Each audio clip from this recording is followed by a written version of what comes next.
వారందరికీ, నా బంధుమిత్రులకి, నా రక్త సంబంధికులకి అందరికీ హృదయపూర్వక వందనాలు. మేము యనమనగురు సంతానం. మా అమ్మకి యనమనగురు సంతానంలో పెద్దన్నయ్య, అన్నయ్య తర్వాత అక్క తర్వాత సోనరాజు అన్నయ్య. మేము చిన్నప్పుడు హాస్టల్లో ఉన్నా. నాకంతా కుటుంబ విషయాలు నాకేం తెలియదు. కానీ వాడు బాగున్నంత కాలం వాడు ఏ సీజన్లో ఆ సీజన్లో వ్యాపారం చేస్తా మమ్మల్ని చూశాడు. అప్పుడు మా నాన్న లేడు.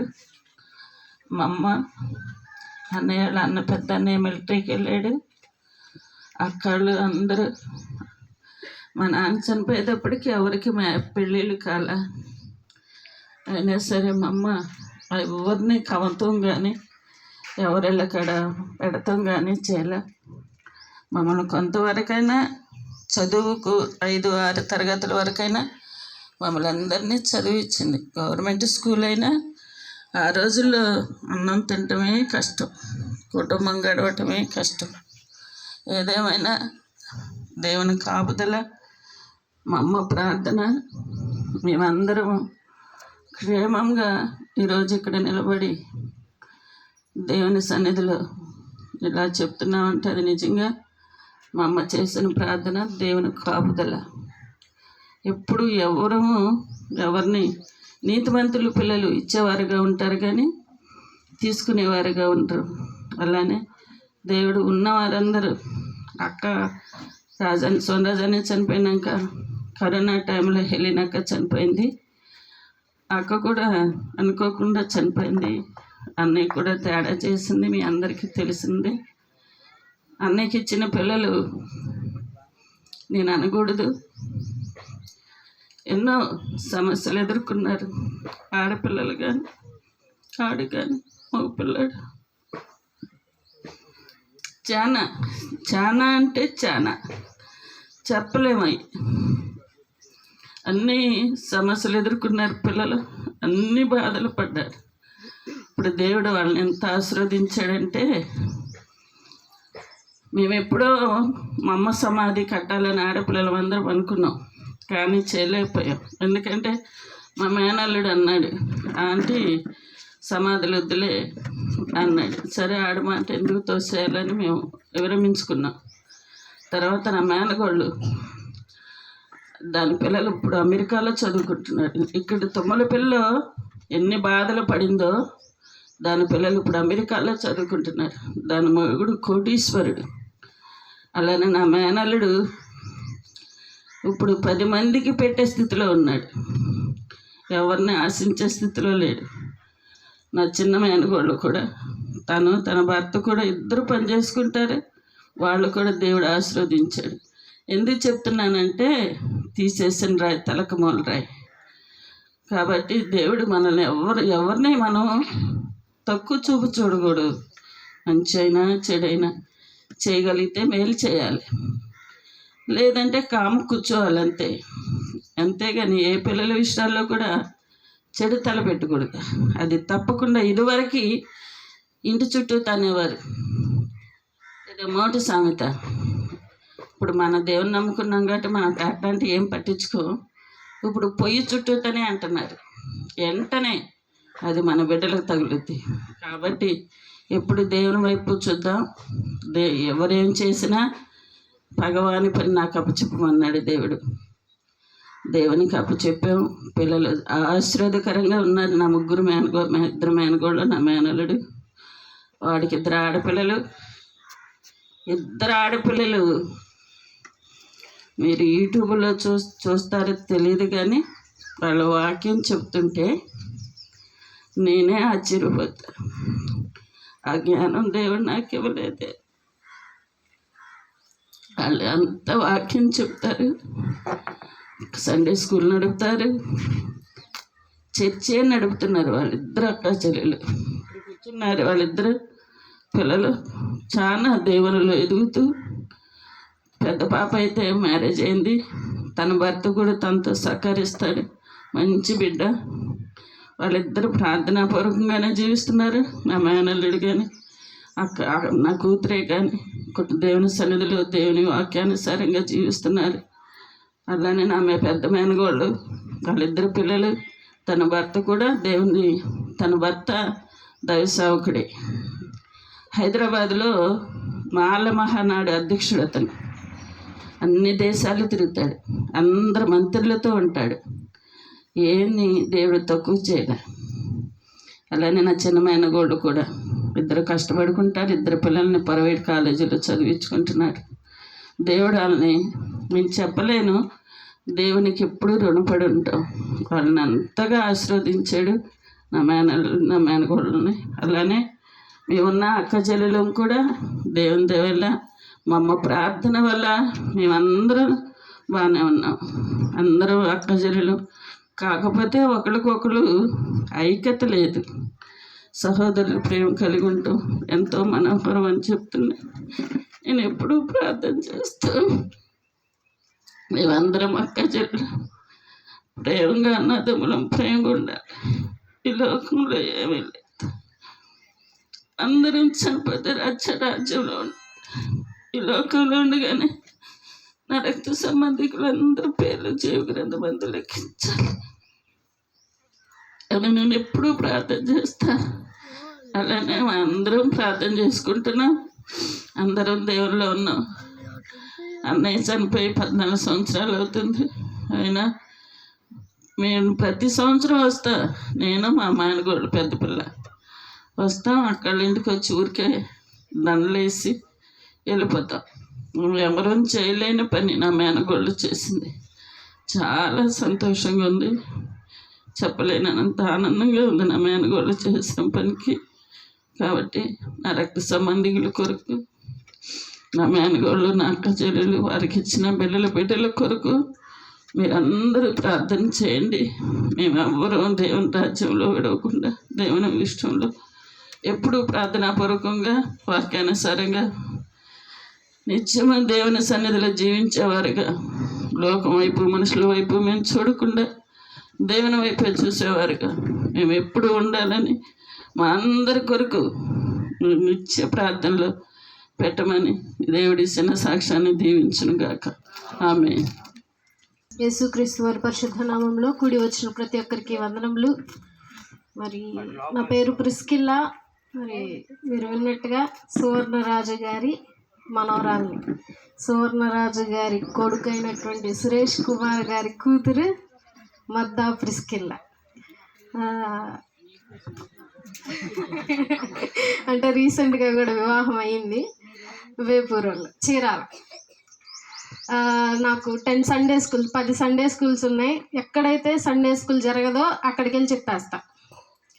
ఇంకా ఏది మాకు ఇప్పటిదాకా మేము చేస్తున్నదంతా గుంటూరు, చందోలు, బాపట్ల, చీరాల, ఇవన్నీ మా సరౌండింగ్స్లో ఉన్నాయి. ఇంకా కొన్ని రాబోతున్నాయి త్వరలో. అక్కడక్కడ కొన్ని CBCs కండక్ట్ చేస్తూ ఉంటా. మొత్తం చిల్డ్రన్ మినిస్ట్రీ చూస్తూ ఉంటా. మరి దేవుడిచ్చిన ఒక గొప్ప కృపను బట్టి ఒక చర్చ్ కూడా స్టార్ట్ చేసాము. ఇద్దరం లీడ్ చేసుకుంటూ ఉంటాము. సో దేవుడిచ్చినటువంటి జ్ఞానం బట్టి ఒక 10 నిమిషాలు వాక్యం చెప్తాను. అందరూ బైబిల్స్ ఉన్న వాళ్ళు ప్రతి ఒక్కళ్ళు ఎఫెసీయులకు రాసిన పత్రిక 2వ అధ్యాయము 1వ వచనం చూద్దాం. ఎఫెసీయులకు రాసిన పత్రిక 2వ అధ్యాయము 1వ వచనం. మీ అపరాధముల చేతను పాపముల చేతను మీరు చచ్చిన వారై ఉండగా ఆయన మిమ్మును ఎవరితో బ్రతికించాడు? మనల్ని క్రీస్తుతో కూడా బ్రతికించాడు. సరే, ఇక్కడ నాకు ఒక డౌట్ వచ్చింది. మనము మృతులై ఉండగా క్రీస్తుతో కూడా మనలను బ్రతికించుటకు కుమారుడు భూలోకానికి వచ్చాడు. మరి ఎందుకు మనం చనిపోవాలి? బ్రతికే కదా ఉండాలి. ఇంకా ఎందుకు చనిపోతున్నారు భూమి మీద? ఆలోచించారా? అసలు మరణం ఎందుకు వచ్చింది భూమి మీదకి? మరణం ఎలా వచ్చింది భూమి మీదకి అని ఒకసారి ఆలోచించేస్తే ఆది కాండం నుండి వద్దాం. ఆజ్ఞాతిక్రమమే పాపము, పాపమునకు వచ్చి జీతము మరణం. ఈ ఆజ్ఞాతిక్రమం స్టార్ట్ చేసింది ఎవరు? ఆదాం గారు, అవ్వ గారు. అక్కడ ఆజ్ఞాతిక్రమం స్టార్ట్ చేసిన వెంటనే దేవుడు చెప్పినటువంటి ఫస్ట్ మాట, నీవు మన్నైతివి గనుక తిరిగి మరలా మన్నైపోదువు. నీ ఆత్మ దయచేసిన వాని యొద్దకు వెళ్ళు. ఇప్పుడు ఇంకొక ప్రశ్న, దేవుడు ఏ ఆత్మని ఇచ్చాడు? దేవుడు మనిషి రూపాన్ని తయారు చేసి నాసిక రంధ్రంలో ఏమి ఊదాడు? జీవవాయువును ఊదాడు.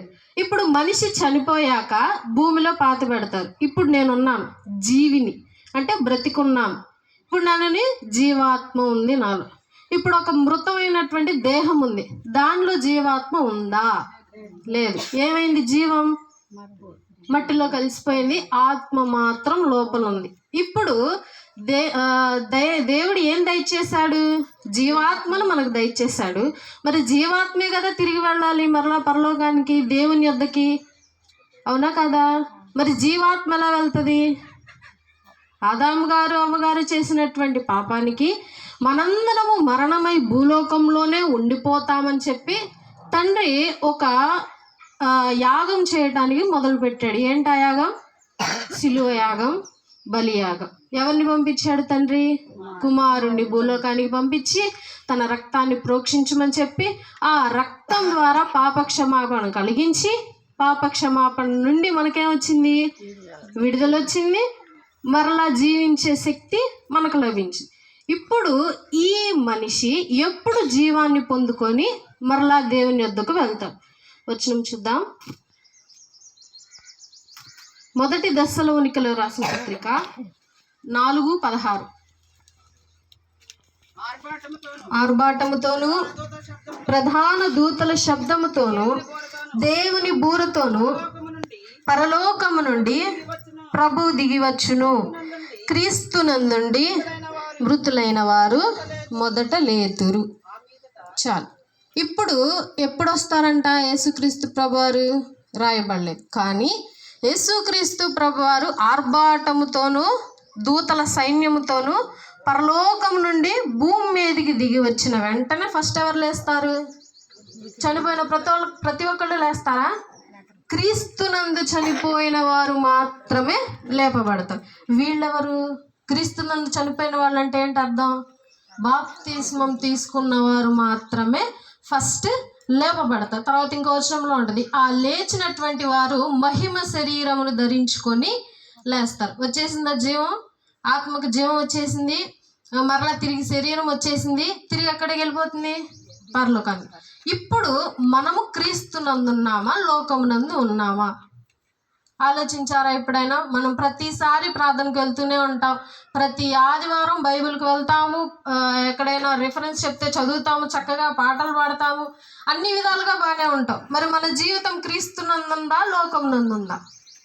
ఎటువైపు మనం బ్రతుకుతున్నాం? ఏ విధంగా బ్రతుకుతున్నాం? ఒకవేళ మనం చనిపోతే ఎక్కడికి వెళ్తాం? బ్రతికి ఉన్న ప్రతి ఒక్కరూ ఆలోచించవలసినటువంటి ప్రశ్న. బ్రతికి ఉన్న ప్రతి ఒక్కరికి ఏంటి? ఒక భయం ఉంటుంది. ఏంటో భయం? చనిపోతామనే భయం. ఒక వ్యక్తి లారీ నడుపుతూ రోడ్డు మీద వెళ్తూ ఉన్నాడు, హైవే మీద. ఒక అతను ఆపి, అయ్యా నువ్వు దారిలో వెళ్తున్నావు కదా, దారిలో ఒక అతను చనిపోయాడు, శవపేటకి ఇస్తాను, ఖాళీగా ఉంది కదా లారీ అని చెప్పి శవపేటగా లారీలో ఎక్కించాడు. ఇక వెళ్తూ ఉన్నాడు. దారిలో ఒక అతను ఆపి, లిఫ్ట్ ఇవ్వండి అయ్యా కొంత దూరం అని చెప్తే ఆయన ఎక్కించుకున్నాడు. సరే ఎక్కించుకున్న కాసేపటికి వర్షం పడింది. వర్షం మెల్లగా స్టార్ట్ అయ్యేసరికి వర్షం పడుతుందిరా, లారీ పైన కూడా ఏమి అడ్డుగా ఏమి ఉండదు తడవకుండా ఉండటానికి. ఇక ఏం చేశాడు ఈయన? శవపేటకి ఖాళీగా ఉంది, మెల్లగా తీసి దానిలో పడుకొని పైన చెక్కేసుకున్నాడు. ఇంకో కొంత దూరం వెళ్ళాక ఇంకొక అతను ఆపాడు. అతను ఆపి లిఫ్ట్ ఇచ్చి ఎక్కాడు. అరే ఇదేంట్రా ఎక్కటమే, నేను రాత్రి ఎక్కాను, చూస్తేనే ఏముంది ఇప్పుడు శవపేటకు ఉంది, ఇదేంట్రా ఎట్లా ఉంది అని చెప్పి భయపడుతూ బిక్కుమంటూ మూలలో కూర్చున్నాడు లారీలో. కాసేపటికి వర్షం ఆగిందా లేదా అని చెప్పి అతను ఏం చేశాడు? మెల్లగా ఎడదెత్తున్నాడు, మెల్లగా పైన ఉన్న చెక్క. ఇంకేం చేస్తాడు ఆ మనిషి? గుండె దడబుట్టేసి భయం వేసి పరుసుకుంటా ఆ లారీ దిగి పరిగెత్తుకుంటూ వెళ్ళిపోయాడు. అట్లా మానవునికి మరణం అంటే అంత భయం. దేవుడు వచ్చి ఏం చేశాడు? ఆ మరణాన్ని విరిచేశాడు. కాబట్టి మనం ఇంకా భయపడాల్సిన అవసరం లేదు మరణానికి. దేనికి భయపడాలి? ముఖ్యమైన ప్రశ్న ఇదే. ఒక క్రైస్తవుడు దేనికి భయపడాలి? మనము భూమి అంతా అంతరించినాక తీర్పు కాలమున ప్రతి ఒక్కరు నుంచున్నప్పుడు తండ్రి యొద్ద కుమారుడు సాక్ష్యం చెప్తాడు మన కొరకు. ఇతను నా మూలంగా నా సేవ చేస్తూ బ్రతికాడు, ఈయన నేను ఎరుగుదును అని అంటాడు. తండ్రి ఒప్పుకొని పరలోకానికి కావాలంటే పరలోకానికి, నరకానికి కావాలంటే అట్లా తీర్పు జరుగుతుంది. ఇప్పుడు ఒకవేళ కుమారుడు నీవెవరో నేను ఎరుగను అని అంటే నీ పరిస్థితి ఏంటి? భక్తులు వినాల్సినటువంటి, క్రైస్తవుడు అనేటువంటి ప్రతి ఒక్కడు వినాల్సిన మాట, నీవు ఎవరో నేను ఎరుగను అని యేసుక్రీస్తు ప్రభువారు తీర్పు కాలమున అంటే నీవేమైపోతావు, నీ బ్రతుకు ఏమైపోతుంది? కాబట్టి మనం బ్రతికి ఉన్నంత కాలము ఎన్నిసార్లు బైబిల్ చదివాము, ఎన్ని పాటలు పాడాము, ఎంత దేవుని సేవలో ముందున్నాము అనే దానికంటే భక్తిలో ఎంత ఉన్నాం ముందు, అసలు మనం క్రీస్తునందే ఉన్నామా, లేదా లోకం నందు ఉన్నామా, లేదా బంధాలతో కట్టుబడి ఉన్నామా, లేదా దేనికైనా ఆకర్షితులమై ఉన్నామా అనేటువంటిది ఒకసారి ఆలోచన చేసి మరి రెండవ రాకడలో మనం కూడా సంఘంగా ఎత్తబడాలని చెప్పి ప్రభునందు మీ అందరికీ మనవి చేస్తూ నా చిన్న మాటలు ముగిస్తున్నాను. ఈ చిన్న మాటలు దేవుడు మన వినికిడిలో దీవించి ఆశీర్వదించును గాక. ఆమేన్. నిమిషాలు మనతో వాక్యం పంచుకుంటుంది.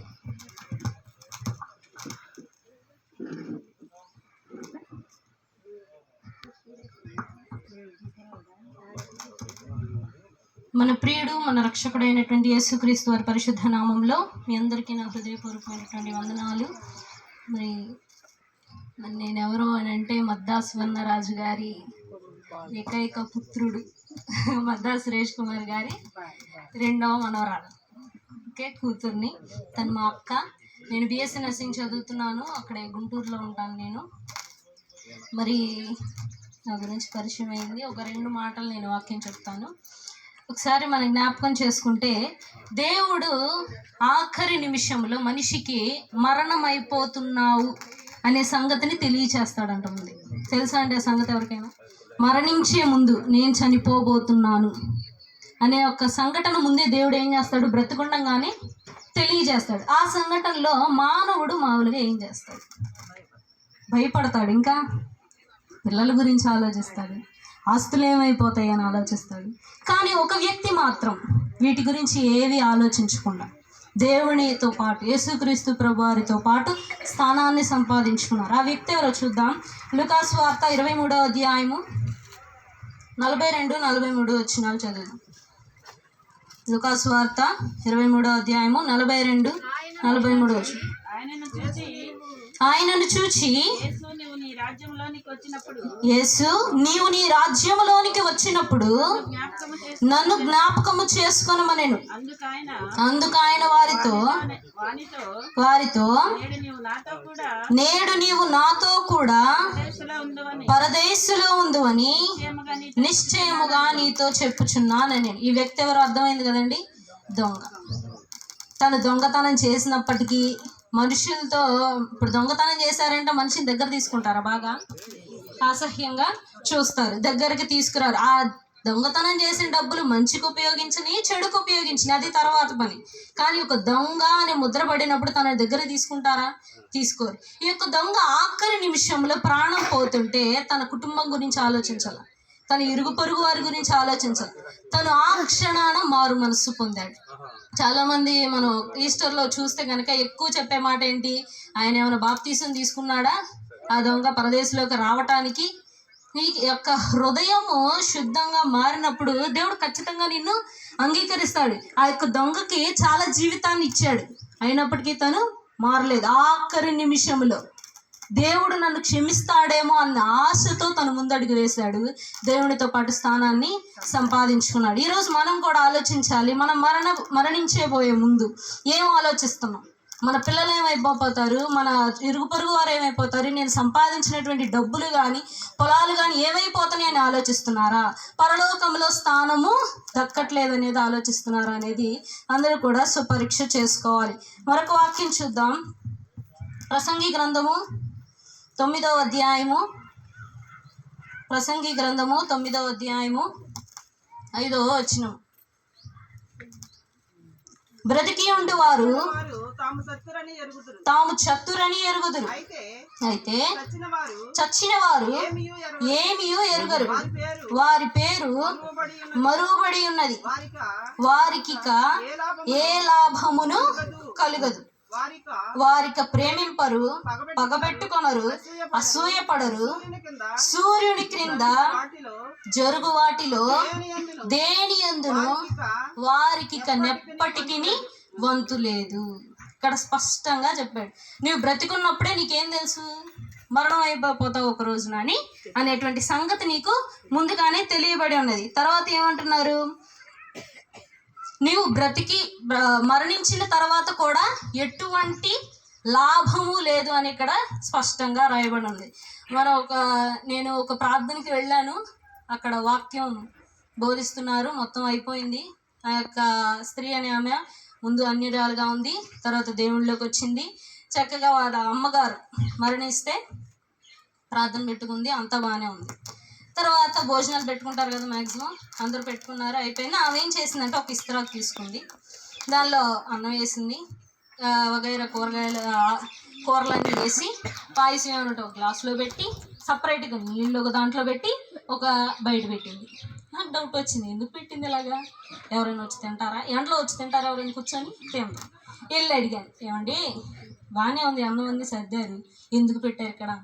మరి మా అమ్మగారు చనిపోయారు కదండి, మా అమ్మగారు హాకీ రూపంలో కానీ కుక్క రూపంలో కానీ ఎలాగన్నా వచ్చి ఏం చేస్తారు, తింటారు. ఒక్క మెతుకు తిన్నా కూడా మా అమ్మ ఆత్మ శాంతి ఇచ్చారు, అందుకోసం పెట్టానండి అన్న. ఓహో సరే చూద్దాం ఎంత తింటారో, ఇంకా వేయించుకుంటారేమో అని నేను ఎదురు చూసాను. తర్వాత కుక్క ఆహారం చూడంగానే ఏం చేస్తుంది, మామూలు కుక్క తినిద్దా, నా ఆహారం కదా వెళ్ళిపోయిద్దా, ఖచ్చితంగా తింటుంది. అది వచ్చి కొద్దిగా తినింది, ఆ ఆహారం అంతా తీసుకెళ్ళి డస్ట్బిన్ వేసి పడేసి. ఇప్పుడు ఆహారాన్ని అంతా ఏం చేసినాము, వృధా చేసిందా లేదా? కానీ ఆమె యొక్క మనస్తృప్తి ఏంటి, తిన్నారు, ఆ కుక్క వచ్చిందిగా చాలు మా అమ్మకు పెట్టేశాను. కానీ అదే ఆహారం ఒక పేదవాడికి పిలిచి ఇస్తే ఏమవుతుంది, అంతకంటే గొప్ప ఆశీర్వాదం రాదా? చాలామంది క్రైస్తవ్యులు అన్యుల్లో ఉన్నటువంటి యొక్క ఆచారాలన్నీ కూడా పాటిస్తున్నారు, పేరుకి నామకార్థ క్రైస్తవ్యులుగా ఉంటున్నారు, కానీ దేవుడి యొక్క బాటలో మాత్రం ఎంత మాత్రమునూ నడవట్లేదు. తర్వాత మరొక వాక్యం చూద్దాం, యోబు గ్రంథము 14వ అధ్యాయము 12వ వచనం. యోబు గ్రంథము 14వ అధ్యాయము 2వ వచనం, 12వ వచనం. అలాగునని నరులు పండుకొని తిరిగి లేవరు. ఇక్కడ మనిషి చనిపోగానే ఫస్ట్ ఏం చేస్తారు జనాలు వచ్చి, లెగువయ్యా లెగువయ్యా లెగువయ్యా, తొందరగా లెగువయ్యా, మీ తమ్ముడు వచ్చాడు లెగు, మీ చెల్లి వచ్చాడు లెగు. ఎంతమంది వచ్చి పిలుస్తున్నా లెగుస్తారు వాళ్ళు, లేగరు. తర్వాత ఆకాశము గతించిపోవు వరకు వారు మేలుకొనరు. తర్వాత ఎవరును వారిని నిద్ర లేపజాలరు. నువ్వు ఎన్నిసార్లు పిలిచిన వాళ్ళు లేకరు. కానీ ఇక్కడ ఒక మాట చూస్తే ఆకాశము గతించిపోవు వరకు వారు మేలుకొనరు, అంటే వారు మేలుకొనే సమయం ఉన్నది. మరి సమాధులు బ్రద్దలవుతాయి, బయటకు వస్తారంటే ఏంటది, ఆ యొక్క వాక్యము నెరవేరబడాలంటే ఒక రోజు ఉంది వారు తిరిగి లేవటానికి. ఏంటి ఆ రోజు అని అంటే ఆ ఒక్క వాక్యమే మనం ఒక గ్రంథంలో చూద్దాం. యోహాను రాసిన పత్రిక 5వ అధ్యాయము, యోహాను రాసిన పత్రిక 5వ అధ్యాయము 28, 29 వచనాలు చూద్దాం. ఇక్కడ మనకు తెలియజేయబడుతుంది ఎవరు సమాధిలో నుంచి లేపబడతారు, ఎవరు ఎటువంటి స్థానాలకి వెళతారు. దీనికి ఆశ్చర్యపడకుడి, ఒక కాలము వచ్చుచున్నది, ఆ కాలమున సమాధులలో నున్న వారందరూ ఆయన శబ్దము విని మేలు చేసిన వారు జీవ పునరుద్ధానమును, కీడు చేసిన వారు తీర్పు పునరుద్ధానమునకును బయటికి వచ్చెదరు. అంటే సమాధులలో లేపబడినటువంటి ప్రతి ఒక్కరికి జీవం ఉన్నదా అంటే లేదు, ఖచ్చితంగా మేలు చేసిన వారికి మాత్రమే జీవం ఉన్నది. మరి మా తాతగారి బ్యానర్ ప్రిపేర్ చేసేటప్పుడు మా నాన్నగారు చెప్పారు, వాక్యం రాయండి, నీతిమంతుల పిల్లలు భిక్షమెత్తారు అనే వాక్యం రాయమనగానే రాసే అతను మా నాన్న ఇంకొక చూపు చూశారు. అవసరమా అండి ఈ వాక్యం, ఏమంటున్నారు, అవసరమా ఈ వాక్యం? నీతిమంతులు అంటే ఏంటి? నీతిమంతులు ఒకళ్ళు సొమ్మునే దోచుకోవాలా, ఒకళ్ళదేం అన్యాయంగా తినలా, అలాంటప్పుడు ఎందుకు భిక్షమెత్తకుండా ఉంటారు? ఖచ్చితంగా దేవుని యొక్క బాటలో నడుస్తారు. ఆయన చూసిన చూపుకి అర్థం ఏంటి? చాలా అర్థాలు ఉన్నాయి. కానీ ఏ రోజు కూడా మా తాతగారు ఒకరు సొమ్ము తిన్నది లేదు, ఒకరిని అవమానించింది లేదు, అందరితో కూడా ప్రేమగా ఉన్నారు. కాబట్టి మా నాన్న ఆ వాక్యం రాయించినప్పుడు ఇప్పటికీ మా నాన్న ప్రతిరోజు చెప్తారు, ఆ వాక్యం రాయించేటప్పుడు ఆయన ఇట్లా చూశారు. దానికి నేను సమాధానం చెప్పాను. నీతిమంతులు అంటే ఏంటి? మేము ఒకరి దగ్గర దోచుకోవాలి, మేము ఒకరికి పంచిపెట్టేవే కానీ, మా నాయనమ్మ కానీ మేము కానీ ఒకరికి పెట్టిన వారమే కానీ ఒకరి దగ్గర తీసుకున్న వాళ్ళం కాదు అని స్పష్టంగా చెప్పేవారు. మా తాతగారు పాటలు పాడేవారని మరి ఇవన్నీ చెప్తూ ఉండేవారు. మా జీవులమ్మ కూడా పాటలు పాడేదని మా నాయన ఎప్పుడు చెప్తూ ఉండేది. మా అత్త నన్ను చాలా బాగా చూసిద్ది అని. మరి అంత ప్రేమ కలిగినటువంటి కుటుంబంలోకి దేవుడు మమ్మల్ని ఇలా వాక్య పరిచయలోకి వాడుకొనుటకు ఎన్నుకున్నందుకై దేవునికి వందనాలు చెల్లించుకుంటున్నాను. ఈ పరిశుద్ధ వాక్యం దేవుడు దీవించి మన వెనుకడిలా ఆశీర్వదించును గాక. మూసుకున్నట్లయితే పరిశుద్ధుడు పరిశుద్ధుడు పరిశుద్ధుడు అని ప్రధాన దూతలతోనూ మానవ కోటి సమూహములతోనూ పొగడబడినటువంటి తండ్రి, మీకు వందనాలు, స్తుతి, స్తోత్రాలు నాయన. ఎంతోమంది ప్రభువా ఈ రోజును చూడకుండా తండ్రి నశించిపోవచ్చుండగానైనా మీరు మమ్మల్ని అలాగూ చేయకుండా మమ్మల్ని ఇప్పటికీ సజీవ లెక్కలో ఉంచారు. అందుని బట్టి వందనాలు తండ్రి. ఈ రోజు నాయన ఎందు నిమిత్తమై ప్రభువా మేమందరం ఇక్కడ కూడి ఉన్నాము, మీరు ఎరిగి ఉన్నారు తండ్రి.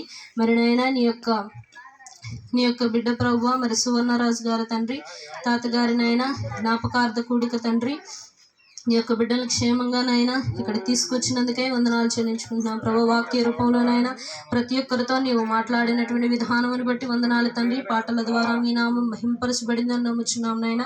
అలాగే తండ్రి జరగబోయేటువంటి కార్యక్రమం అంతట్లో నీవే తోడుగా ఉండి నడిపించమని కోరుకుంటూ నా యొక్క చిన్న ప్రార్థన మీ పాదాలు చెందక చేర్చుకోమని నా ప్రియుడు నా ప్రియరక్షకుడైన యేసుక్రీస్తు వారి పరిశుద్ధ నామమున ప్రార్థన చేసి అడిగి వేడుకొని పొంది ఉన్నాము తండ్రి, ఆమేన్.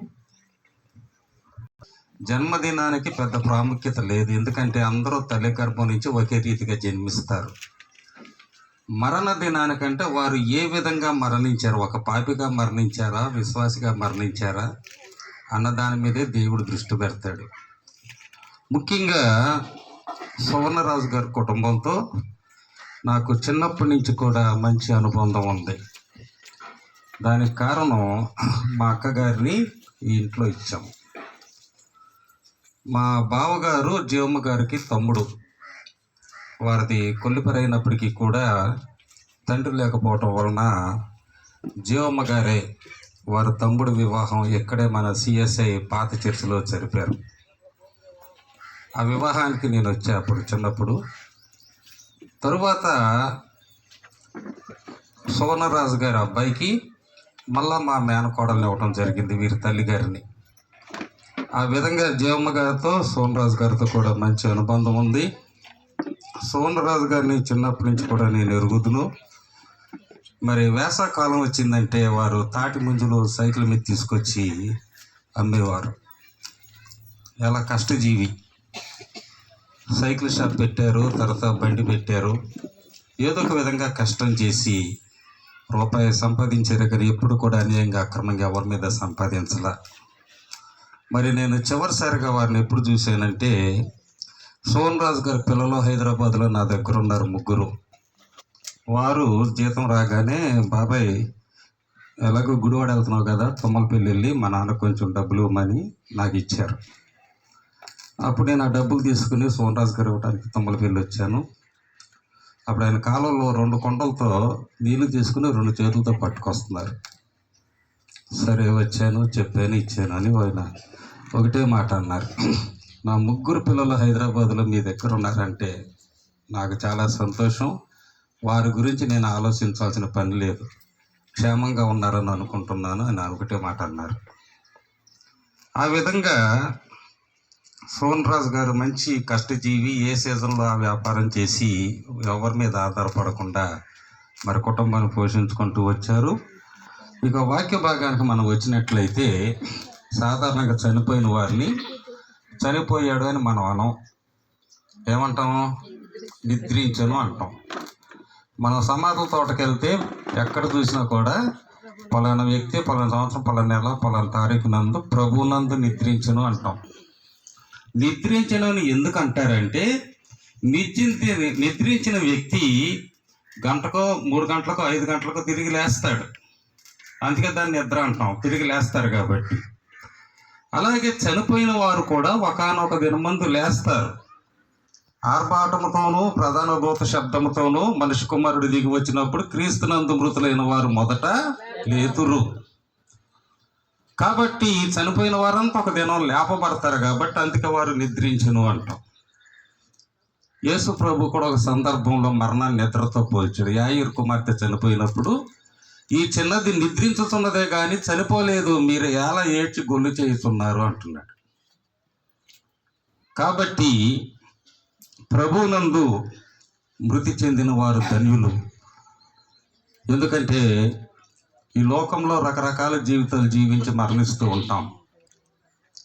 ఒక నీతిమంతుడు కనుక చనిపోతే అతని ఆత్మ దేవుని సన్నిధికి చేరుతుంది. ఎలా చేరుతుందో కూడా బైబిల్లో ఉందో చూడండి. లూకాసు వార్త 16వ అధ్యాయము 22వ వచనం చూడండి. ఆ దరిద్రుడు చనిపోయి ఆ, దేవదాతల చేత ఆ, అబ్రహాము రమ్మన ఆనుకొంటకు కొనిపోబడిను. మరి ఇక్కడ చూసినట్లయితే నీతిమంతుని మరణానికి ఎంత విలువ ఉందంటే, అతను ఈ లోకంలో దరిద్రుడే కానీ దేవుని దృష్టిలో మాత్రం చాలా నీతిమంతుడు. కాబట్టి ఆ దరిద్రుడు చనిపోయి దేవదూతల చేత ఆత్మ దేవుని సన్నిధికి కొనుకోబడింది. కాబట్టి నీతిమంతులు చనిపోతే వారి ఆత్మను తీసుకెళ్ళటానికి దేవదూతలు వస్తారు భూమి మీదకి. వచ్చి ఆ ఆత్మను తీసుకెళ్ళి దేవుని సన్నిధిలో పెడతారు. ఒక పాపి చనిపోతే కూడా సాతాను దూతలు వస్తారు అతని ఆత్మను తీసుకెళ్ళటానికి. మరి చనిపోయిన వారి ఆత్మలన్నీ ఎక్కడ ఉంచబడతాయి అంటే, ఎవరు కూడా డైరెక్ట్గా పరలోకానికి వెళ్ళరు. మొట్టమొదట పరదేశంలో ఉంచబడతాయి నీతిమంతుల ఆత్మలు. తీర్పు తర్వాతే పరదేశం నుంచి పరలోకానికి వెళ్తారు. మరి యేసు ప్రభు కూడా శిలువ మీద దొంగతో అదే అన్నాడు, నేడు నీవు నాతో పరదేశంలో ఉంటావన్నాడు, పరలోకంలో అంట్లా. తీర్పు దినాన యేసు ప్రభు మధ్యాకాశానికి వచ్చి సింహాసనం మీద కూర్చున్నప్పుడు నీతిమంతులందరూ కూడా కుడివైపు నిలబడతారు, పాపులందరూ ఎడమవైపు నిలబడతారు. అప్పుడు ఆ నీతిమంతుల ఆత్మలు చూసి అంటాడు, నా తండ్రి చేత ఆశీర్వదించబడిన వారలారా, మీ కొరకు సిద్ధపరచబడినటువంటి పరలోకానికి వెళ్ళండి. ఎందుకంటే దేవుడు మనకు ఒక వాగ్దానం చేశాడు, నేనుండి స్థలములో మీరుండు లాగున మరలా వచ్చి మిమ్మలను తీసుకుని వెళ్తానన్నాడు. ఆయన ఉండే స్థలంలో మనల్ని ఉంచుతాడంట పరలోకంలో. అక్కడ ప్రతిదీ జీవంతో కూడినటువంటిది, మృతమైనది ఏది ఉండదు పరలోకంలో. జీవనది, జీవజలము, జీవవృక్షము, జీవవృక్ష ఫలాలు, జీవగ్రంథము, ప్రతిదీ జీవంతో కూడినటువంటిది. అటువంటి మహోన్నతమైన స్థలముల్లో దేవుడు నిన్ను పెట్టాలనుకుంటున్నాడు. అక్కడ విశ్వాసులు జీవవృక్ష ఫలాలు తింటూ, జీవనదిలో జీవజలాన్ని తాగుతూ హాయిగా విహరిస్తారంట. ఆకలి ఉన్నదంట, దప్పిక ఉండదంట, ప్రతి కన్నీటి బిందును దేవుడే తుడిచివేస్తాడు. అటువంటి ఉన్నతమైన స్థలంలో దేవుడు నిన్ను ఉంచాలనుకుంటున్నాడు. అసలు ఈ మరణం అనేది దేవుడు మనకి ఇవ్వాల. దేవుడు మానవుని సృష్టించి ఏదైనా తోటలో పెట్టి ఈ సమస్త సృష్టిని ఏలమన్నాడు. ఇద్దరిని దగ్గరికి తీసుకుని మీరు ఫలించి అభివృద్ధి చెందమన్నారు. కానీ మానవుడు ఆజ్ఞను అతిక్రమించి పాపం చేసి, పాపం వల్ల వచ్చే జీతం మరణం కాబట్టి మానవుడే పాపం చేసి మరణాన్ని కొని తెచ్చుకున్నాడు, దేవుడు ఇవ్వలా. ఆ మరణం నుంచి మరలా మనల్ని విముక్తులు చేయటానికి యేసు ప్రభు ఈ లోకానికి రావాల్సి వచ్చింది. కాబట్టి అటువంటి ఉన్నతమైన స్థలంలో దేవుడు నిన్ను ఉంచాలనుకుంటున్నాడు. ఎందుకంటే మధ్యాకాశంలో 2 ప్రదేశాలు ఉంటాయి.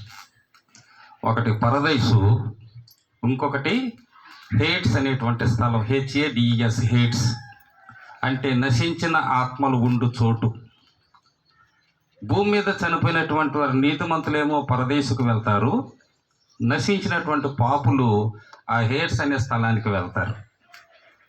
తీర్పు తర్వాత పరదేశంలో ఉన్నవారు పరలోకానికి, ఆ హేడ్స్ అనే స్థలంలో ఉన్నవారిని నరకానికి దేవుడు పంపిస్తాడు.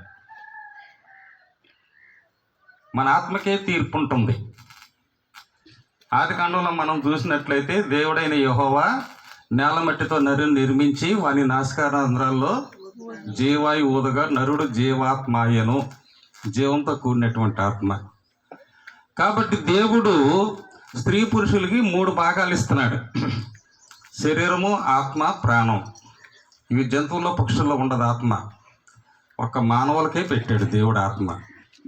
జంతువులకి పక్షులకి శరీరము, ప్రాణం మాత్రమే ఉంటుంది. నరుని ఆత్మ యెహోవా పెట్టిన దీపం, దాన్ని నిత్యము మనం వెలుగుతూ ఉండాలి. ఆత్మను ఆర్పకుడి అంటున్నాడు. కాబట్టి శరీరము, ప్రాణము, ఆత్మలో ప్రాణం పోతేనే చనిపోయాడు అంటారు. ఇక ప్రాణం పోతే మిగిలింది శరీరము, ఆత్మ. శరీరం ఏమో యెహోవా దేవుడు చెప్పినట్లు నీవు మట్టి నుండి తీయబడ్డావు కాబట్టి తిరిగి మన్నైపోతావు అన్నాడు. ప్రాణం పోతుంది, శరీరం మట్టిలో కలిసిపోతుంది, ఇక మిగిలింది ఆత్మ. ప్రసంగి 12:7 అంటాడు, ఆత్మ తాను దయచేసిన దేవుని యొద్దకు వెళ్ళును. ఆత్మకే తీర్పు ఉంటుంది. కాబట్టి మరణము మనం అనుకున్నంత భయంకరమైంది కాదు. సాధు సుందర్ సింగ్ గారు విజన్స్ అనే పుస్తకంలో రాశాడు. ఆ ఇంగ్లీష్ పుస్తకాన్ని తెలుగులో తర్జుమా చేశారు, పరలోక దర్శనములు. అందులో ఆయన ఏం రాశారంటే, మరణం అనేది మీరు అనుకున్నటువంటి భయంకరమైనది ఏది కాదు, అది ఒక శాశ్వత నిద్ర. మనం నిద్రలోకి ఎలా వెళ్తామో అలా శాశ్వత నిద్రలోకి వెళ్ళిపోతాం. అదే మరణం. కాబట్టి మరి ఇక్కడ దేవుడు చెప్పినట్లు ప్రతి మానవుడు కూడా రక్షణని నిర్లక్ష్యం చేయకూడదు. సమయం ఉండగానే సద్వినియోగం చేసుకుని అజ్ఞానుల వలె కాక జ్ఞానులాగా నడుచుకోవాలి. ఎందుకంటే రేపేం సంభవించినా మనకు తెలియదు. ఈ లోకం శాశ్వతం కాదు. మనకు శాశ్వతమైన రాజ్యం పరలోకంలో ఉంది. అందుకే పౌలు అంటాడు, మన పౌరస్థితి పరలోకంలో ఉంది. ఈ లోకంలో కొద్ది దినాలే మనం ఉండేది. యాత్రికులము, పరదేశులమై ఉన్నాము. ఈ భూమి మీద కొద్ది సంవత్సరాలు మనం యాత్ర చేయడానికి వచ్చినటువంటి పరదేశం 60 సంవత్సరాలు 70 సంవత్సరాల తర్వాత ఏదో ఒక రోజు ఈ లోకాన్ని విడిచిపెట్టాల్సిందే. మనకి శాశ్వతమైన నిత్య రాజ్యము పైన ఉంది. అదే నీకు శాశ్వతం తప్ప ఈ లోకం నీకు శాశ్వతం కాదు. ఈ లోకంలో ఏది కూడా నీకు వెంట రాదు. అందుకే ప్రపంచ విజేత అలెగ్జాండర్ ఉన్నాడు. ప్రపంచాన్ని అంతా జయించాడు. అతనికి ఓటం అంటే తెలియదు, ఓడిపంటం అంటే ఏటో ఎరగడం. అన్నీ జయించుకుంటూ వెళ్ళిపోయి ప్రపంచ విజేత అనిపించుకున్నాడు. కొన్ని చోట్ల ఆయన జయించిన ప్రదేశాలకి వాళ్ళ కుటుంబ సభ్యుల పేరు పెట్టాడు. అదే మన బైబిల్లో కూడా ఉన్నాయి. అలెగ్జాండర్ ఒక ప్రదేశాన్ని జయించి ఆ ప్రదేశానికి తన చెల్లుల పేరు పెట్టాడు, తెస్సలోనికా అని. అదే మన బైబిల్లో అపొస్తలుడైన పౌలు ఆ ప్రాంతంలో సంఘం కడతా వలన తెస్సలోనికా సంఘం అయింది. అలాగే ఆయన తండ్రి ఫిలిప్పు, ఇంకొక బంధువు మాసిదోనియా. ఈ పేర్లన్నీ కూడా అలెగ్జాండర్ పెట్టుకుంటూ వెళ్ళిపోయాడు. అటువంటి అలెగ్జాండర్ ఒకరోజు జబ్బు పడ్డాడు. మరణకరమైన వ్యాధి వచ్చింది. పెద్ద డాక్టర్ని పిలిపించారు. వారేమి అతనికి స్వస్థతను ఇవ్వలేకపోయారు. అప్పుడు అలెగ్జాండరు తన దగ్గర పనిచేసేటువంటి వాళ్ళు పిలిచాడు. పిలిచి వారికి 3 పనులు అప్పగించాడు.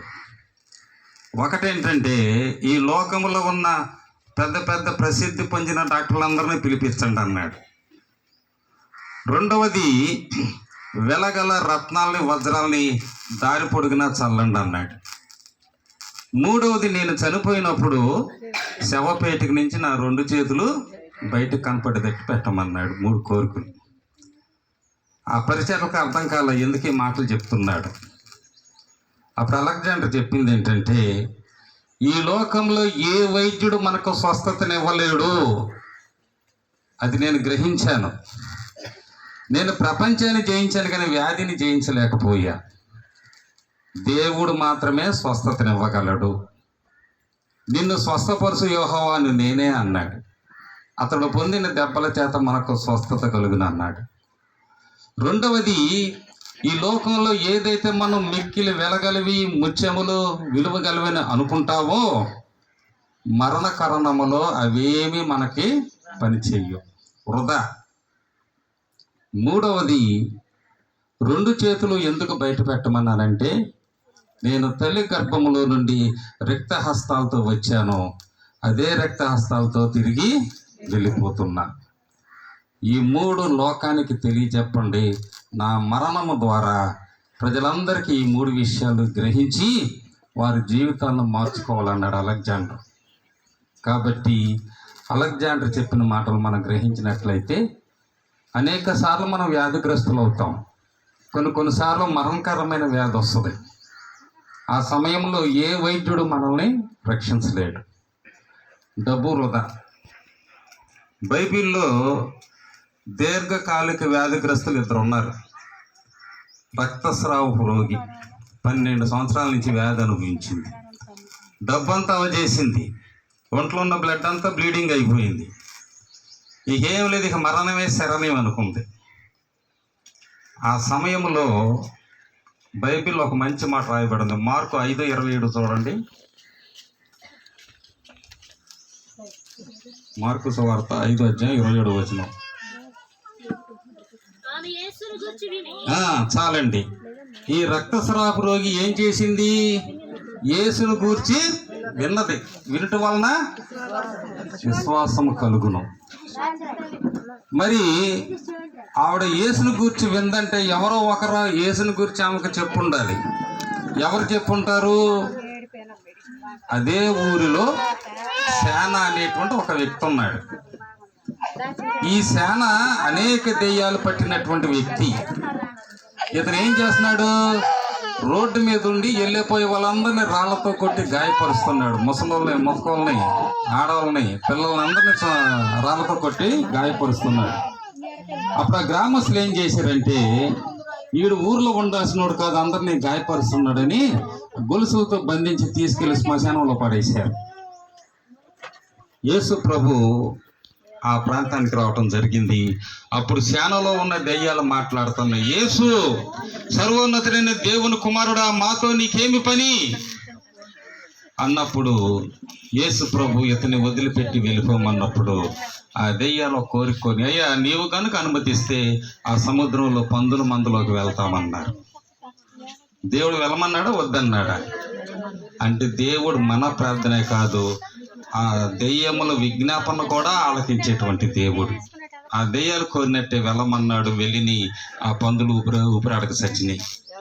ఇప్పుడు సేన మామూలు మనిషి అయ్యాడు. అప్పుడు సేన అంటున్నాడు యేసు ప్రభుతో, బోధకుడా, మా గ్రామస్తులందరూ నన్ను కట్టి ఇక్కడ పడేశారు. నేను ఇప్పుడు ఊర్లోకి వెళ్తే మా గ్రామస్తులు నన్ను రానివ్వరు. కాబట్టి ఈ 12 మంది శిష్యులతో పాటు 13వ శిష్యుడిగా నేను నీ వెంట వస్తాను అన్నాడు. అప్పుడు ప్రభు అన్నాడు, నీవు విన్న వాటిని, కన్న వాటిని వెళ్ళి ప్రచురం చేయి. అప్పుడు సేన ఊర్లోకి వెళ్ళాడు. వెళ్ళేసరికి గ్రామస్తులందరూ ఆశ్చర్యపోయారు.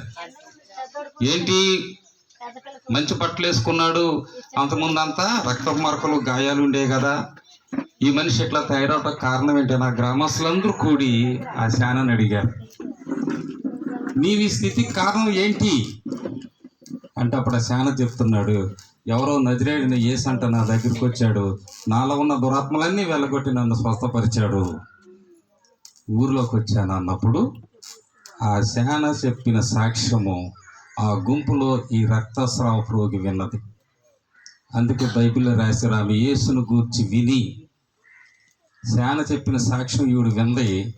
వినటం వల్ల ఈవిడ విశ్వాసం కలిగింది. ఆ సేనను స్వస్థపరిచిన బోధకుడు నన్ను కూడా స్వస్థపరుస్తాడనే విశ్వాసం కలగబట్టి యేసు ప్రభు ఎక్కడ ఉన్నాడో వెతకడం మొదలుపెట్టింది.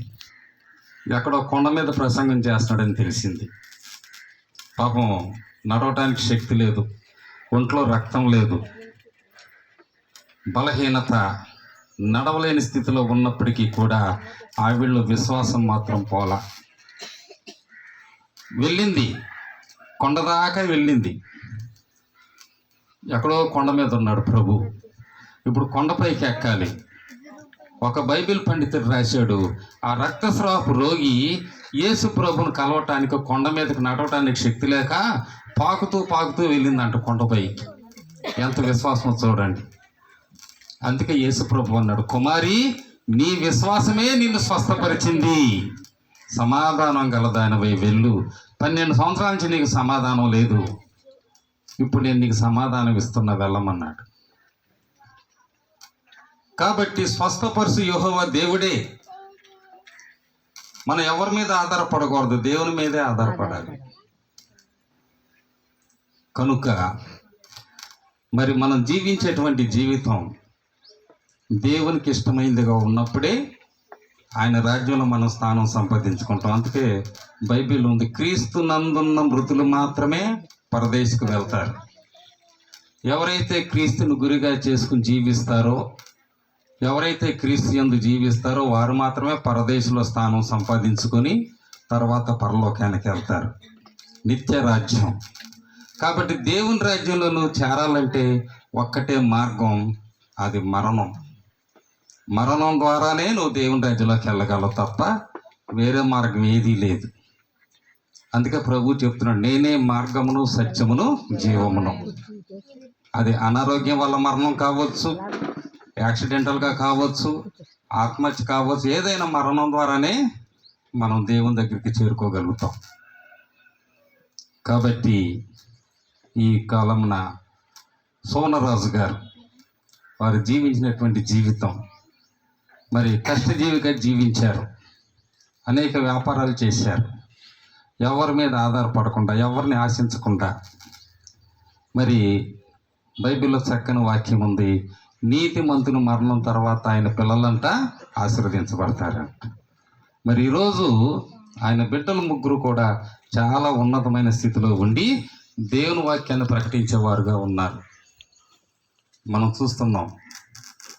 కాబట్టి వారి 3 బిడ్డల కుటుంబంలో కూడా దేవుడు దీవించలాగున ఆ నీతిమంతుని యొక్క ఆశీర్వాదం వారి బిడ్డల కుటుంబాలపై ఉంది. కాబట్టి చిన్న వాక్యంలో దేవుడు తన వెనుకల్లో దీవించును గాక. మరి మా మధ్య మన డేన్రై గురువులు వరకమరయ్య గారు ఉన్నారు. మరి 2022లో అయ్యగారి కింద నేను ఎల్పర్ గ్రామంలో సిఎస్ఐ పాస్టర్గా చేశాను. వారితో మంచి అనుభవం ఉంది. ఆ కాలంలో వారు నా పట్ల ఎంతో ప్రేమ చూపించారు. ఈరోజు వారిని చూడటం కూడా నాకు చాలా సంతోషం. అలాగే మరి మధ్య సతీష్ అయ్య గారు మన మధ్య ఉన్నారు కాబట్టి వారు కూడా కొద్దిసేపు దేవుని మాటల్ని పంచుకుంటారు. ప్రతిపాడు నుంచి వచ్చినటువంటి సతీష్ అయ్య గారు.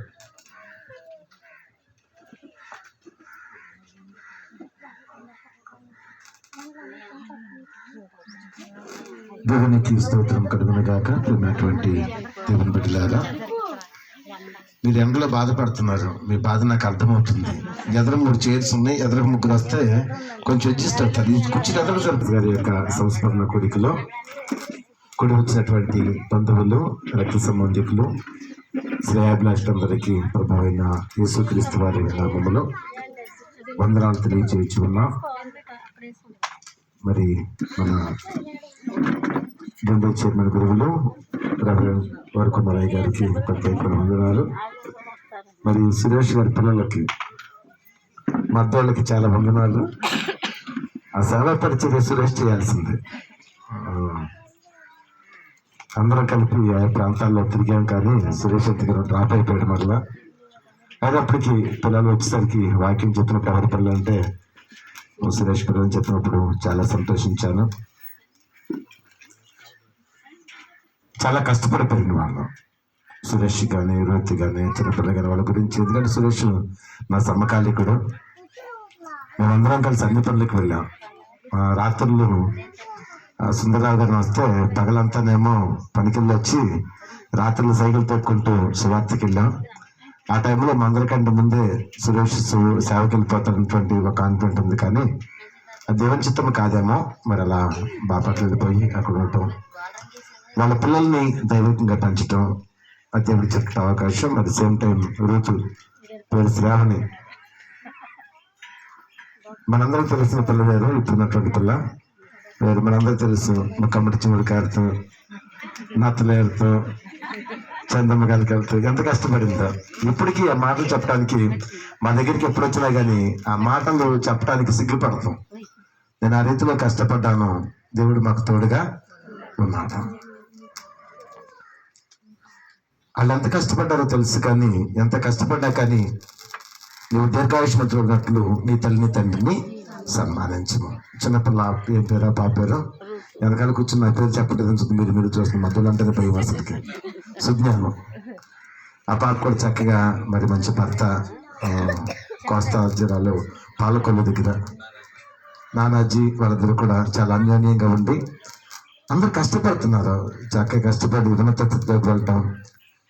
ఈరోజు వీళ్ళందరూ ఇలా కొట్టడానికి ప్రత్యేకంగా రూతే కారణం. ఎందుకంటే మా నాన్నగారు చనిపోయిన రోజు వస్తుంది, ఎప్పుడు వచ్చి సమాధులు అలా చేస్తున్నాం, మా నాన్నగారికి ఒక సమాధి కట్టాలి.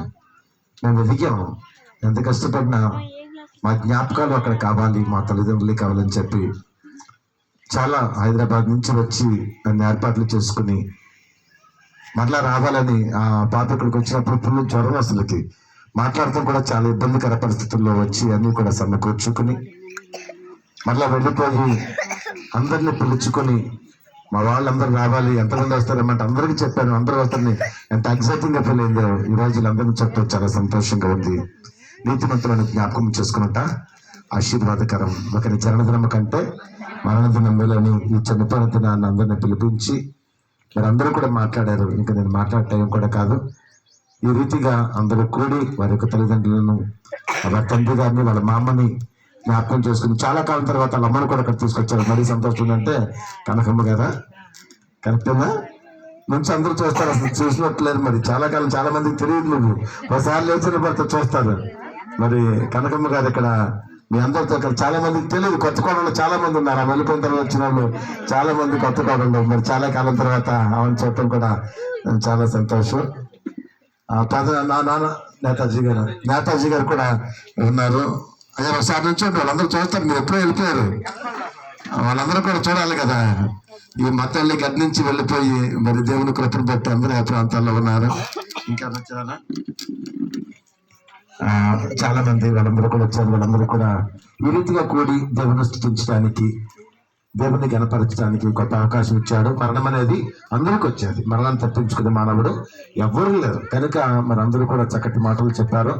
సజీవులుగా ఉండగానే మనము కూడా మనల్ని సమర్పించుకొని నీతిమంతులను ఉన్నంత కాలంలో పితరులను జ్ఞాపకం చేసుకుంటూ దేవుని యొక్క వాక్యాన్ని స్మరణ చేసుకొని మన జీవితాలను కూడా సరిదిద్దుకొని దేవునికి ఇష్టలుగా జీవించడానికి దేవుడు తన కృపా కాపుదల మనందరికీ సదాకాలం దయచేయను గాక. ఆమేన్. ఇలాడండి ఇక్కడే పుట్టి పెరిగినాము. మా అన్నయ్య, నేను, మా చెల్లి చాలా కష్టపడ్డాము. మా నాన్న ఎప్పుడు చెప్పేవాడు, మా నాన్నకి మేము ఎప్పుడు ఎదురు చెప్పలేము. ముగ్గురు పిల్లలను కూడా చాలా బాగా చూసుకున్నాం. మా నాన్నకి మా అమ్మకి మేము ఎప్పుడు ఎదురు చెప్పి పెరగలే అసలు. కాకపోతే ఏంటంటే మా నాన్నకి బాగోలేని సమయంలో నాకు పెళ్ళయింది. వెంటనే పిల్లలు నాకు పెద్ద ఆపరేషన్ చేయమట్టి రావటానికి వీలు పడలే. వాళ్ళు కూడా తీసుకొచ్చి చూపించలే, ఎందుకంటే ఇక్కడ అంత వసతులు లేవని మా ఆయన వాళ్ళకి తెలుసు. దేవుడు ఏంటంటే మా తల్లిదండ్రుల పరిస్థితి, మా పరిస్థితి తెలుసు కాబట్టి దేవుడు కూడా నేను ఇన్ని కష్టాలు పడినందుకు మా చెల్లికి కానీ మా అన్నయ్యకి కానీ నాకు కానీ దేవుడు మా చెయ్యి ఇడిచిపెట్టుకోలేదు. అది నేను ఎప్పుడు నమ్ముతాను అనమాట. మా చెయ్యి దేవుడి చేతిలో ఉండమంటే మేము ఈరోజు ఇట్టున్నాం. మా అత్తగారు, మా మావయ్య, మా ఆడబిడ్డల మరుదులు నన్ను తల్లిదండ్రుల కంటే అన్నదమ్ముల కంటే ఎక్కువ చూసుకున్నారు. 2 డెలివరీలు వాళ్ళే పోసినారు. అయితే మా నాన్నగారు చనిపోయే టైంలో, బాగోలేని టైంలో నేను చూడలేకపోయినా. నాకు ఇక్కడ తుమ్మలపల్లి రావడం తెలదు. కాకపోతే నేను రావడం తెలిసిన తర్వాత మా నాన్న లేడు, అంతే. మా నాన్న చనిపోయినట్టు కూడా నాకు తెలియదు అసలు. మా ఆయన వచ్చి తీసుకొచ్చేదాకా అసలు నాకు తెలియదు. మా నాన్న ఎప్పుడు చెప్పేటోడు, అన్నయ్య నువ్వు చెల్లి మంచిగా ఉండండి అమ్మ, ఇట్లానే చెప్పేటోడు. చాలా కష్టపడి పెరిగినాము. మా అన్నయ్య మాకు ఎప్పుడు కూడా, మా అన్నయ్య దగ్గరికి ఎప్పుడు వెళ్ళినా మా నాన్న ఇది, మా అన్నయ్య ఇది, మా అన్నయ్య భుజం మీద వేసుకున్నాడు. మా నాన్న ప్రేమ, మా అన్నయ్య ప్రేమ మా తల్లిదండ్రుల ప్రేమ మా అన్నయ్య చూశాడు. ఆదివారం వెళ్ళొద్దంటాడు, శుక్రవారం వెళ్ళొద్దంటాడు, మంగళవారం వెళ్ళొద్దన్నాడు. ఒక ఆడపిల్లల్ని ఇచ్చిన తర్వాత ఎన్ని బాధ్యతలు ఉంటాయో మీ అందరికీ తెలుసు. మీ అందరికి పిల్లలు ఉన్నారు కాబట్టి కడుపుతోటి ఉన్నప్పుడు కానీ మా బాబాయ్ హైదరాబాద్లో ఉండేవాడు. మా అత్తమామలు బాగా తెలుసు, మా ఆయన బాగా తెలుసు, పిలుచుకునేవాడు.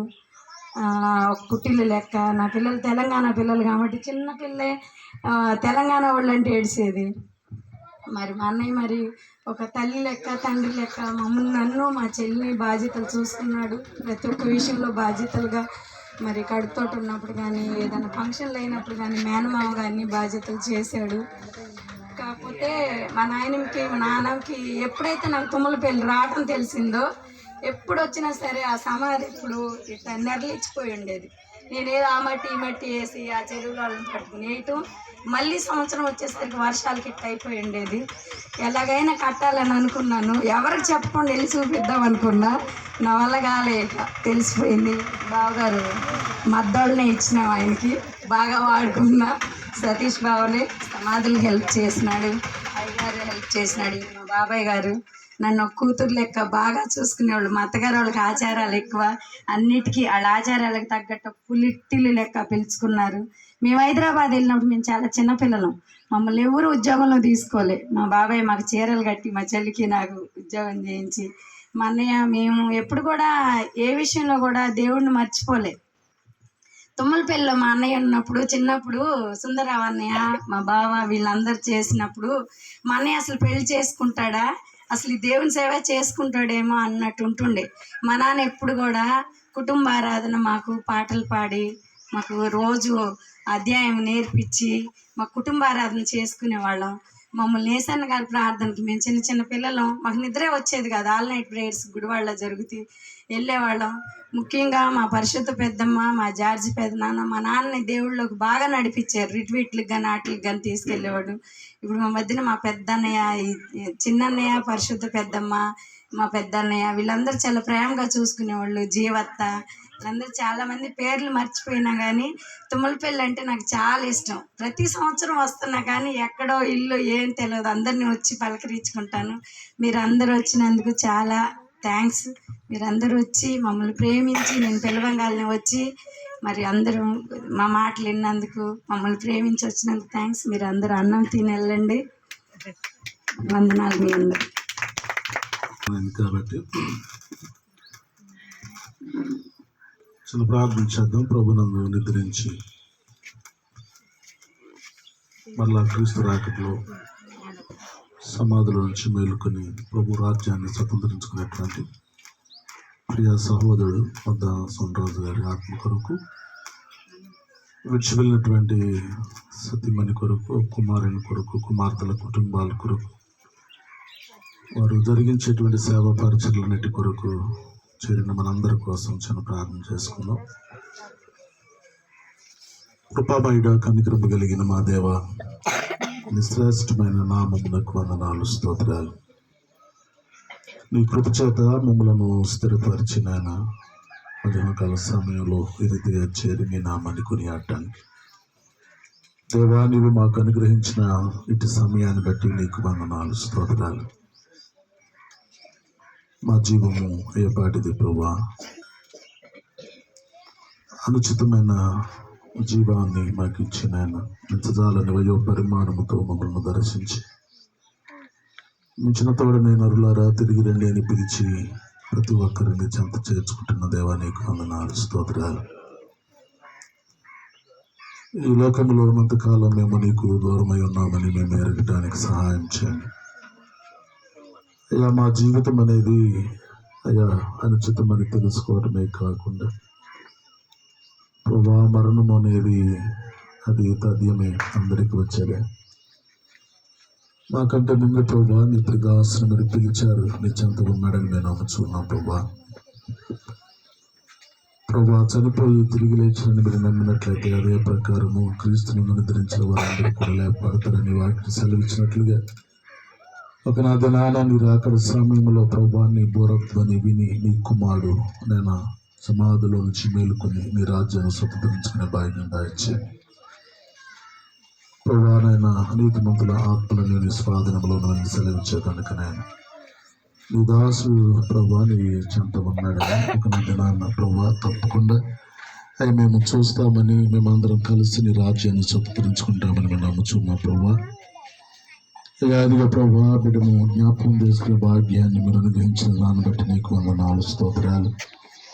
14వ ఏట కూడా ప్రభా బిడ్డలు ప్రభా ఈ రీతిగా నన్నదిగో ప్రభా కొడుకుని ఏర్పాటు చేసుకుని తన యొక్క యోగ్య ప్రవర్తనను స్మరించడానికి నీ వాక్యములతో ప్రభా నేను ఒకరినొకరు ఆదరించుకుంటానికి అయ్యా మా జీవితంలో ప్రభా నాన్న నీకు అనుకూలంగా మలుచుకుంటానికి నువ్వు అనుగ్రహించినటువంటి సందర్భాన్ని బట్టి నీకు 4 స్తోత్రాలు. అయ్యా నీ ప్రియులు నేను సుందరరావు గారి నన్నదిగో ప్రభా నాన్న కుటుంబాన్ని చేతిగా అర్పిస్తున్న సోమరావు గారి కుటుంబాన్ని మరి జ్ఞాపకం చేసుకోండి. అయ్యా అదిగో ప్రభా నేను సతీమణిని మరి జ్ఞాపకం చేసుకోండి ప్రభా. అలాగే వారికి అనుగ్రహించినటువంటి ప్రభా నాయన మరి నేను బిడ్డలను జ్ఞాపకం చేసుకోండి. అయ్యా కుమారుని కుటుంబాన్ని చేతిగా అప్పగిస్తూ ఉన్నాం ప్రభా నాయన. అయ్యా నీ దాసుడు ప్రభా నాయన క్రమశిక్షణ కలిగి నాయన ప్రభా నాయన తనకిచ్చిన కుటుంబమును బిడ్డలను అయ్యా సంరక్షించుకుంటూను నేను పెంచి పెద్దవారం చేసుకోవట్లో ఇచ్చిన కృపను బట్టి నీకు వందనాలు. ఇచ్చిన కుమార్తెలను ప్రభా నాయన నీకు సాక్షులుగా నిలబెట్టిన గొప్ప దేవా నీకు వందనాలు. అయ్యా అదిగో ప్రభా మరి కుమార్తెలు నీళ్ళు వాడబడుచున్నగా నీ మహిమ కొరకు వాడుకోండి. నేను యవన కాలాన్ని నీకు సమర్పించాను. నాయన యవన కాలంలో ప్రభా నీ కాడిని మొయ్యట నరుడికి మేలను సెలవించే కనుక నాయన అయ్యా నీ సాధనంగా నీ జట్టులో సైనికురాలుగా బిడ్డలను ఉంచండి ప్రభా. నడిపించేటువంటి సండే స్కూల్లోనూ నేను ఏర్పరిచిన సంఘ సహవాసములోనూ నన్ను బిడ్డలను నిలబెట్టుకోండి ప్రభా. అయ్యా నీకు వందనాలు. కుమారుని యొక్క నా కుటుంబాన్ని దీవించండి. అయ్యా ఇదవ ప్రభానైనా మరి 2 కుమార్తెను కూడా మరి జ్ఞాపకం చేసుకోండి ప్రభా. నీ సేవలో ఆల్రెడీ ప్రదర్శన నన్నదిగో ప్రభానైనా ఆ యొక్క సహవాసంలో కొనసాగుతున్నటువంటి పెద్ద కుమార్తెను తన యొక్క నన్నదిగో ప్రభా మరి భర్త సేవకుని మీరు జ్ఞాపకం చేసుకోండి. వారికి ఇచ్చిన బిడ్డలను దీవించండి ప్రభా. వారిని అమెరికాలో నేను ఎడ్యుకేషన్ కొనసాగించగా సహాయం చేయండి. అయ్యా ఈ కార్యక్రమానికి ప్రభు ముఖ్య భూమికను పోషించి నేను ఆత్మీయులందరినీ తెలుసుకోవడానికి తండ్రిని కూర్చి మరొకసారి జ్ఞాపకం చేసుకుని నామస్మరణ చేయడానికి బిడ్డకి ఇచ్చిన మంచి మనస్సును బట్టి నీకు వందనాలు. తనను దీవించండి ప్రభా. హైదరాబాద్లో ఉంటుండగా సహాయం చేయండి. వారు జరిగించే పరీక్షలన్నింటినీ దీవించండి. వారి సంఘ సహవాసములను మీరు ఆస్వాదించండి ప్రభా. నీకు వందనాలు స్తోత్రాలు. అలాగే ప్రభా మరి 2వ కుమార్తెను మీరు జ్ఞాపకం చేసుకోండి ప్రభా. మరి నాయన వారి యొక్క కుటుంబాన్ని బిడ్డలను దీవించి ఆస్వాదించండి ప్రభా. నీకు వందనాలు స్తోత్రాలు. ఇంకా చేరి వచ్చిన బిడ్డలందరినీ మీరు జ్ఞాపకం చేసుకోండి. అలా ప్రత్యేకంగా మరి సోమరాజు గారి వారి యొక్క నేను సహోదరుడు ప్రభాను జ్ఞాపకం చేసుకోండి. వారి కుటుంబాన్ని దీవించండి. ఎంతో మంది అయ్యా మరి తోబుట్టులు ఉన్నారు ప్రభా. ఆడపడుచులను మీరు జ్ఞాపకం చేసుకోండి నాయన. ఎంతో ప్రేమతో ప్రభా సహోదరుని జ్ఞాపకం చేసుకున్నారు. వారి కుటుంబాలు కూడా ఈ కొద్దు లేకుండా సహాయం చేయండి. అయ్యా వాక్యాన్ని పంచిన ఈ బిడ్డలను అయ్యా కుమార్తెలను మీరు దీవించండి. వారికి ఇచ్చినటువంటి ఆత్మీయ స్థితిని బట్టి అయ్యా వాక్ శక్తిని బట్టి నీకు వందనాలు. ఇంకా నీకు ఎప్పుడో అయ్యా బిడ్డలను ఏలుమని ప్రార్థన చేస్తున్నాం. మీ మహిమ కొరకు వాడుకోమని ప్రార్థన చేస్తున్నాం.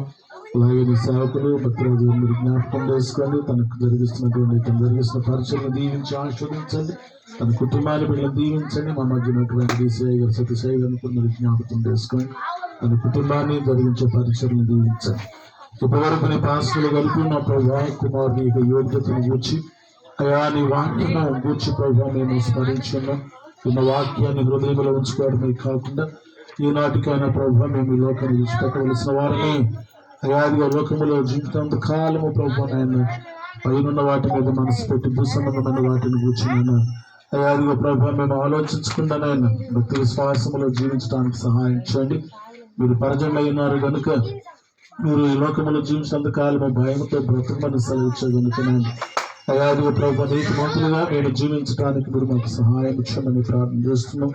ఒక దినాన మరణం వస్తే ప్రభా ఏ మరణ భయం లేకుండా మరణాన్ని ఎదుర్కొనే భాగ్యాన్ని అయ్యా ప్రతి ఒక్కరికి దయచేయమని అయ్యా జరగవలసిన కార్యాలను కృపణించమని ఇప్పటివరకు మీరు జరిగించినటువంటి ఈ జ్ఞాపకార్థ కూడికలో మీరు చేసిన సహాయాన్ని బట్టి నీకు వందనాలు తెలియపరుస్తూ మీరే మహిమ ఘనత ప్రభావాలు పొందుకోమని యేసు నామములో అడిగి వేడుకొనుచున్నాము తండ్రి. ప్రభు ప్రార్థన చెప్పుకున్నాము. పరలోకమున్న మా తండ్రి మీ నామం పరిశుద్ధపరచబడును రాజు వచ్చునుగాక నిశ్చితము పరలోకమున నెరవేరినట్లు భూమి యందు నెరవేరునుగాక. మా అనుదిన ఆహారం మాకు దయచేయండి. మమ్మల్ని ప్రారంభించేవారు మేము క్షమించిన ప్రకారం ప్రాణములు క్షమించు. మమ్మల్ని శోధనలో తేపాకృష్ణ తప్పించు. రాజ్యము శక్తి మహిమ నిరంతరం ఇరవై తండ్రి. ఆమేన్.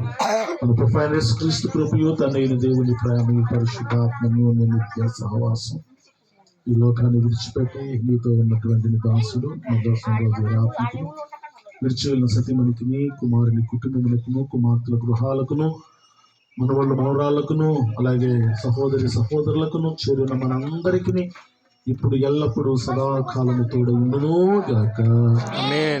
తండ్రి కుమార శుద్ధాత్మకును తగు స్తుతి మహిమలు కలుగుగాక. ఆదిని ఎప్పుడు ఎల్లప్పుడు అయినట్లు యుగములు నానుగాక. తండ్రి కుమార శుద్ధాత్మకును తగు స్తుతి మహిమలు